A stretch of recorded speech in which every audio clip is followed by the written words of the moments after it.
Yo, what it is, you know what it is. It's your man, King Musa. Welcome to the Cheat Sheet, the podcast where we decode success from creators, professionals, and business owners. I'm your host, King Musa, and today we'll be exploring the creative world of art education with a talented instructor. We're excited to have Brad Maule, an instructor in the School of Art at Stephen F. Austin State University, joining us. Brad has been making an impact in the art department, and we're looking forward to diving into his experience and insight. Welcome, Brad. Hey, do I call you King or Just Musa? Musa. Just Yes, sir. Musa? I Okay. appreciate that. Well, I'm glad. I haven't been around a king before, though, so that's kind of cool. I appreciate that. No, I started the whole, stage name thing back in 2019. Was actually my freshman year in at SFA. Oh, yeah. And then Where'd you COVID come hit. from? Houston. Houston. Yes, Okay. sir. So got the chance after COVID, did some personal training, then got into TV and radio, and everything just started How did from you learn there. all this stuff? Well, I started in my church, working the soundboard. My brother, he knew all of that stuff, and so following after him and things. And then after that, you kind of just keep playing with it. I have a radio station in my room. I have a Oh, TV set up in my room as well. So everything that I do here, I mostly practice at home. cool. Yes, sir. Cool. But before we get started, I do have a quick question for you. What is your favorite? Who's your favorite artist? Okay, so this is going to be a sort of an odd thing for you. Okay. Bob Wills is my favorite artist. You've probably never heard of No. him, but he's passed away long ago. But he was a Western swing, Okay. so he took country music back in the 30s and 40s Yes, sir. and put it in a big band sound. So sometime you go on YouTube and look it up or something. And what was his name? Bob Wills. Bob Wills. Okay. Have you ever been to one of his concerts? Well, I went to what was left of his band Okay. long after he passed away, but I've seen it. Yes, Yes, and I sir. listen to that music. I like it. And you're also a fan of country music. Oh yeah, I Okay. like country music. Yes, sir. I like all kinds of music, though, really. Nice. So let's go ahead and dive in then. Could you introduce yourself and share what you teach as an instructor at the school, in the School of Art at SFA? Okay, my name is Brad Maule. I spent, well, we'll talk about my career later on, I guess, but I've been here, this is my 20th year Mm-hmm. at SFA. I teach filmmaking, Okay. and our department just moved into the new Mickey Elliott Right. College of Fine Arts building. So, we've grown significantly over the years. Yes, sir. The film program has, and it's amazing. We've gone from just a classroom to our own building over Mm-hmm. on Star, and now to a $52 million building Yes, over here. sir. So moving on up. That's exciting. The part that threw me off was I was wondering how come y'all are not in mass communication, or is now called media and communications. And so to see filmmaking is in the fine arts building, I was like, okay, that's a little different. Yeah, well, it's, I think your media and stuff started out as more journalism Right. oriented. Right. We're more into narrative stories, and filmmaking is an art. Okay. So there's theater and there's dance and there's filmmaking. And, Yeah. Okay. My boy Caleb is in we there. welcome everybody. Yeah, I know him. Right. Okay. So tell us a little bit more about your background, where you're from, where'd you go to school, things like that. Okay. I'm from West Texas. Mhm. I was raised on a farm. Went to a school that was 150 people in 12 grades. Wow. If you can imagine that. Like you could be a first grader and a senior and still be hanging out in the same building. It was a little country school. And like Not used to that. no, you're from Houston. Yes. You have We had more. 1,000 people graduating. Yeah. Well, like my sister graduated in a class of 4, Mm-hmm. and she was in the top half of her class. So Okay. very impressive. Yes, sir. Got you. And so what was your favorite subject in school? And then like were your parents into art? No, my parents were into farming. Okay. And I was a real different kid because I was the last of 4 kids. Everybody else was, sort of a farmer type person. Right. And then they had this weird little kid that liked to sing and dance and wanted to act. And they didn't know what to do with me 17 miles from the nearest town, Oh man. Did you have any siblings? Yeah, I had 2 sisters and a brother. Okay. But, it's just show business was not a part of our Right. life or anything like that. Right. Okay. Yes, sir. So, What are some of your personal interests and creative passions outside of teaching? I like to write screenplays. Right. So that's writing's a big deal of mine. I've written 4 albums, so I write, not it's country music, but it's also more of a storyteller kind of Yeah. thing, folk music kind of thing. Over the years, I enjoy fishing and gardening, and I have 5 Jeeps, so I drive a Ooh. different Jeep every Yeah. day. Okay. That's Yeah, exciting. from a 1985 that looks Right. like Jurassic Park kind of Mhm. Jeep, all the way up to one that's all tricked out with lights under it and all that kind Yes, of sir. stuff. So it's kind of fun. I mean, I know the Jeep community, they are a whole different world, I guess. Like Yeah. once you see one, you see the rest of them, and it's cool to see how they design everything. Yeah. I don't do the ducks. Okay. People give Thank me you. ducks all the time, and I'm like, no, thank you. I give them away. I don't need ducks. I understand. I understand. So So what do you tell me about you? me, Yeah. oh, that's interesting. So Give you some I was about to say problems. I don't even know where to start. Of course, raised in Houston, came out here at SFA because 2 hours away, far enough, Yeah. but isolated enough. The big city was a lot, but for me coming out here, I've always been a very extroverted person. College to me was more about networking when I first came out here, but then I've learned that you can't just network. You got to actually do the schoolwork and everything. I was doing everything but the So schoolwork. you're really good at networking. Yes, Okay. sir. Yes, Terrible sir. at school. Okay. Well, not focused. We'll call it that. Okay. School's always easy for me, so I'm more of that auditory learner and everything. So while you're teaching in class, I'm talking with you. It seemed like we're just having a conversation just like this, and that's how it keeps me engaged. And then I'm able to, if I can teach other people, of course I understand it. My parents were teachers and Oh, everything. okay. Yes, sir. And Well, it's so, funny to me that you say, "Oh, I get nervous before this starts," and yet you're so easy to talk to. yes, That's amazing. sir. So you may need to be in show business. Yeah.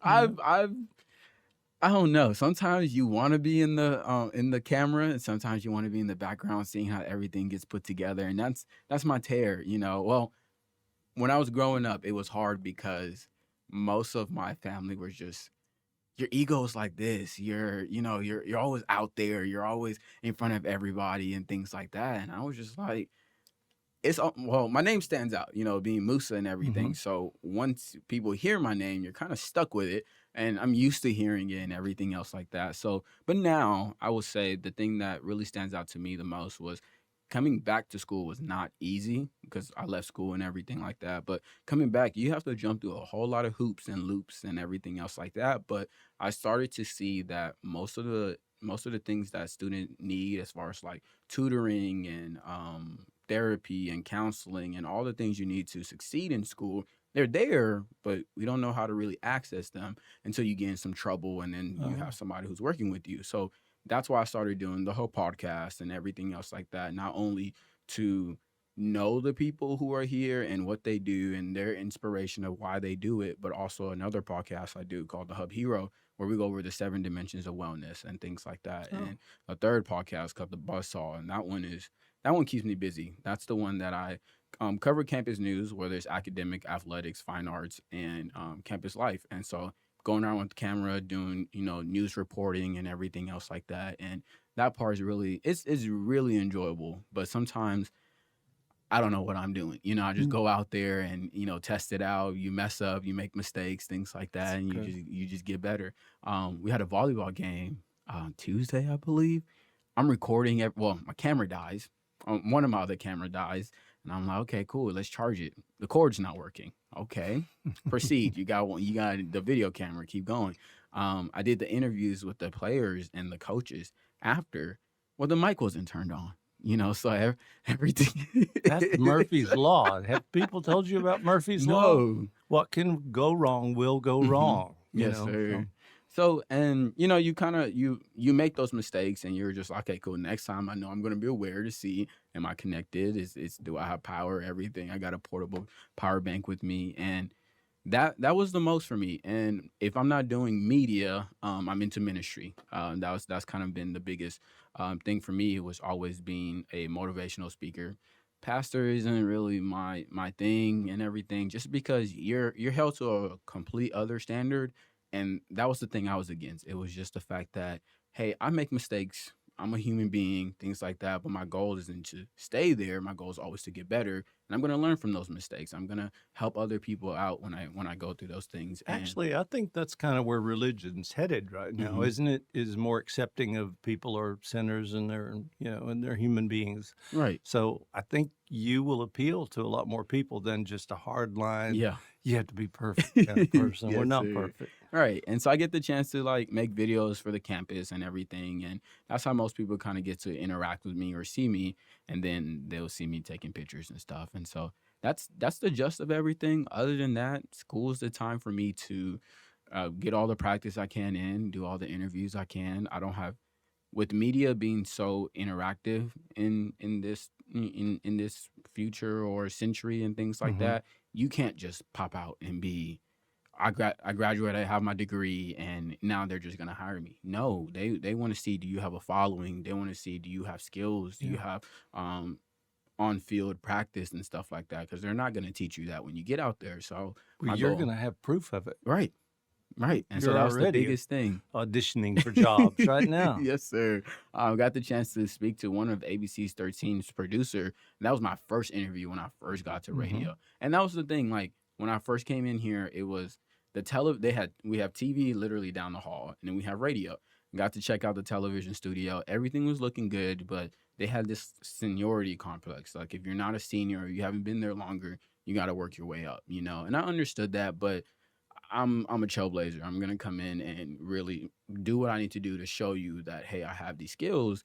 And so when I saw radio was just silent and empty and nobody knew anything about it, I said, "Give me that one. I'm gonna show y'all what we can do with radio and everything." And met Mr. Reynolds, and he has been supportive. He's been encouraging. He's been showing me the loops. And the biggest thing that we'll talk about is just Musa, you're gonna step on toes sometimes, but you can always apologize instead of asking for permission because you may not get the chance to, do this or do that if you never take the chance because some people don't see it. Some people haven't, you know, recognized that radio can be part of these things. And so integrating all these shows and stuff like that has really brought the mass communication department, some of those classes, a chance like our sports broadcaster. They will start working with me pretty soon to start being out there in the games and reporting and stuff like that. But they never even made a collaboration with the athletic department. And I'm like, oh, okay, well, let me go and See, talk to these people. podcasts are kind of, I mean, they're cool, Yes, sir. So I was amazed because nobody has ever asked me to. I've been here 20 years, and nobody's ever asked Right. anything about it. And I was like, that's not very good communication hmm skills for getting the word out Yes, anyway. sir. So you're doing a good thing. Yes, sir. I appreciate you asking. I've never had that switch. I like that. So what are your main responsibilities and goals in your role as an art instructor? Well, I love the area that I'm in right and have been this whole time because I teach the beginning filmmaking classes. Okay. So later on, it's highly technical and it's very organized and very structured. And Right. like you were talking about, you have to be a little older and get a little more experience. hmm Mine come in and they're just like brand new. The whole world's open to them. Right. And I'm just like, here's a camera, go out and make a movie. And they're like, but you haven't taught us anything. And I go, I know, I want to see how much you can do because maybe you're an incredible filmmaker, just Right. about a natural, or maybe you got a lot to learn, but that hmm shows me. And I love that. Yes, sir. I call it getting them before they are cynical Right. or disappointed with life. I get the hopeful students, and that's Yes. what I like. I like that. That gives the students a chance to really just trial and error. You get to kind of see, learn from your peers and Yep. kind of, but then you have the ones who are already good at it or they've already been, working on many films and they're just like, There's no hey, I'm need to hold here. them there's no need Right. to hold them back. Right. Let them do what they do. Yes, I sir. also have a policy, which is I tell them from the very first day, I said, you can meet somebody with a closed fist or an open hand. hmm And we operate with an open hand here. So if you know more than the person, you see somebody else who doesn't know how to edit or film, Right. I say, put your hand out and lift them up. I'm a big believer in mentoring. Yes, sir. I like that. I like that. You actually have some of my friends like Alan, like Caleb, and all those guys, and so that's exciting to see. That's what they get to get started in. Now my next question for you is: can you discuss your career journey and any key experiences that have shaped your approach teaching? Yes. Well, that's another thing about teaching here is that I think sometimes smaller schools have not an inferiority complex, but a Hmm. hesitancy to aim for the big leagues. Right. And I tell my kids here, I say, because of digital media and our access, used to not many people, you had to be kind of rich to have Hmm. access to filmmaking equipment. Right. Now everybody makes films. Your phone is better Right. than most of the movie cameras. So I tell them, you're in Nacogdoches, and when you graduate with your film degree or whatever you do, I would like you to shoot for as high as possible. Move Yes, to sir. Los Angeles, Paris, London, Manhattan, Yeah. and and if it doesn't work out, then come back and you can do it in Dieball if you want to, Hmm. but don't shoot for Dieball to begin with. Nothing against Dieball; it's a Hey. wonderful Yeah. place, Yeah. but I want them to have higher aspirations than they think sometimes. Yes, sir. Okay. Now, sidebar. I don't know if most people know this. General Hospital. Yeah. You play the role as Doctor Tony Jones. Talk a little bit about that, because that's Okay. what really inspired this interview. Mhm. Was everybody was like, "Have you talked to Brad?" And I'm like, "Who's Brad?" And Yeah. they're like, "He was in the show and everything else like that." Emmy nominated, Yes. And so I was like, "Okay, Yeah. appreciate y'all." Well, I was on General Hospital for 22 years Mm, as this what they call a foundation character. So, I had lots of adventures on there as a right. character. I was shot in the head and the heart and paralyzed and Mm. comatose and impotent and blind and people are like, how come they always hurt you? Mhm. And I'm like, well, number one, it's for ratings, but also whatever you do best on a show, you do best. You do it all the time. So Right. I was best at being hurt. What can I say? And dying. Yes, sir. But it was a great experience. I moved to Hollywood Mhm. right out of SFA.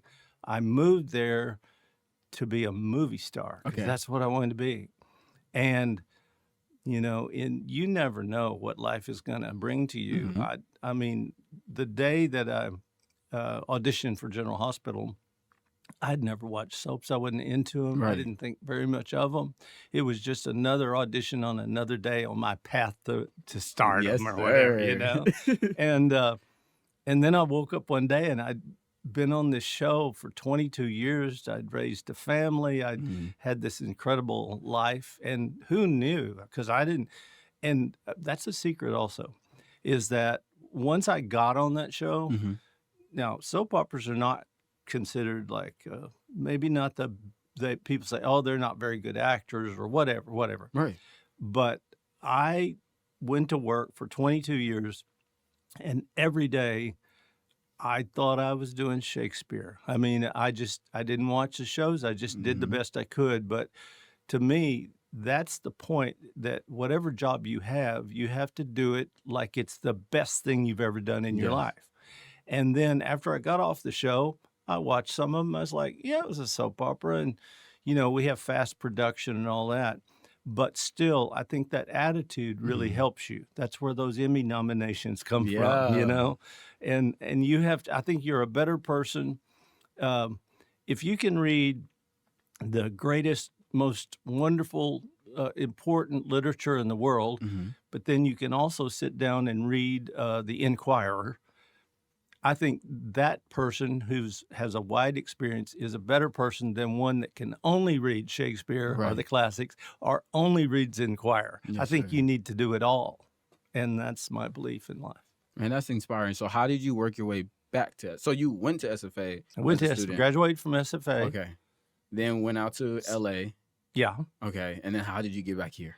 Well, at some point after 30 years in Los Right. Angeles, and I was on Seventh Heaven for a lot, and Charlie's Angels and Three's Company and all the big shows. I'm still airing all over the world, Yes. kind of. But there comes a time, there's seasons in your life, Mhm. and suddenly it was kind of over, because they want mostly young people, Right. and I had spent 30 years on television, Mhm. and there was just something about it when LA was not a place of hope for me. at that point. I didn't want to be 50 years old and trying to get a job again. Right. I was like, no, forget that. Every time after General Hospital started to be over, every time I walked into a casting office, they'd be like, "Oh, Dr. Tony Jones, we can't hire you because people will think of your role on the show. You become the Fonz, you Right. become the character." So I thought, okay, I'm going to reinvent myself. And I went back to a place that I loved. I loved my college years at Yeah. SFA. I loved Nacogdoches and the historic town of it. Mm-hmm. So I came back here. Um, I just kind of hung out for a while. I fished for 30 days. I didn't say I caught anything, but Right. I fished. I had to learn to fish again, Yes, sir. And and then thanks to actually the provost at the time, Rick Berry, Mm-hmm. he was, most of the time to get a job as a professor, you have to have master's and a doctorate and all that stuff. And he Right. goes, well, you have 30 years of professional experience. Maybe that professional experience would be good for the kids here. Absolutely. And so they gave me a job, and the rest is history. I've been here 20 years. All right. That's exciting. And I'm on city council, by the way. Yeah. Oh, okay. I wish I had more time. I know, we're wasting it right now. You're Like, good. brag. What development opportunities in the School of Art should students be excited about? Well, number one, we have incredible facilities. We're Mhm. one of the few film schools in actually the country that has their own soundstage now. Okay. So you don't just, a lot of film programs you go to and you learn a lot about criticism and philosophy, and you become like a little dilettante in terms of what movies to watch and what not to. Yes, sir. But here, I call it the welding school of filmmaking. You come out of SFA, you've been a production assistant, you've been a director, you've been an editor, you've been a grip, a key grip, Yeah. you've been everything, which I really believe in, because okay, say you become a director, Mhm. you're going to have empathy for the person that is the production assistant because you once were that too. Right. And the film industry, as far as SFA goes now, they like it because you always start out at the very bottom of most companies. Right. But when our kids go to work for a company, the companies are always amazed at their depth of knowledge. I mean, Mhm. they've actually handled a sandbag and they've set up lights and they've done it all. Yes. So that's our secret weapon. So do students get excited to kind of know your history, and they're just like, I get to study from him. I get to know somebody who actually have the experience. No, it's their grandmothers that like me.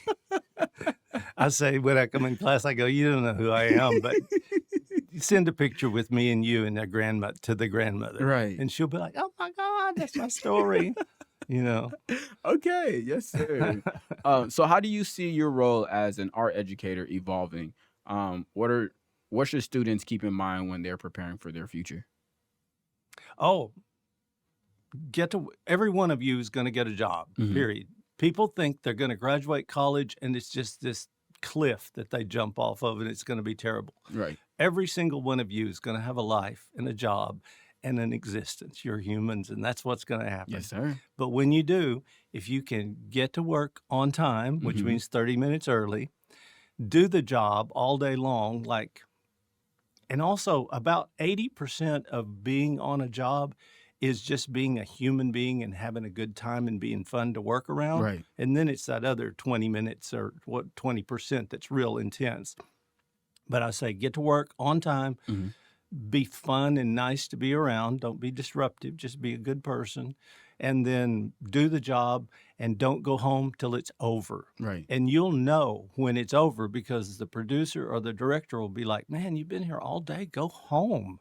We love what you're doing, but go home. Yeah. And if you do that, I don't care whether you're a secretary, a server in a restaurant, Mhm. or the head of a company, Elon Musk, whoever, they're going to love you Yes, sir. because that's all it is. It's about living a joyful life and at the same time getting your work done, meeting the deadlines. Deadlines are very important. Okay.